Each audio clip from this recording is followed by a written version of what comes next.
You step onto the treadmill, press the power button, and nothing reacts. No screen, no beep, no movement, just silence. You check the cord, press the button again, maybe even switch outlets, and now is that moment where you're thinking, why is it not even starting? With a ProForm treadmill, this situation can feel serious, but a lot of the time it comes down to a simple power or safety issue rather than anything major. Sometimes the outlet isn't delivering power or the plug isn't fully secure.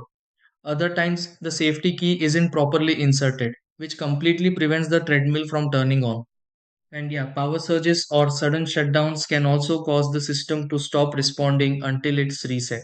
There are also cases where internal protection kicks in and the machine needs a quick reset before it works again. So instead of assuming something big is wrong, you just want to check each basic possibility and narrow it down. These are the fixes. 1. Make sure the treadmill is plugged in securely and the outlet is working. 2. Check that the safety key is properly inserted in its slot. 3. Turn off the power switch, unplug the unit, and wait a minute. Plug it back in and switch the power back on. 5. Inspect the power cord for any visible damage or looseness. 6. Try a different outlet to rule out power supply issues.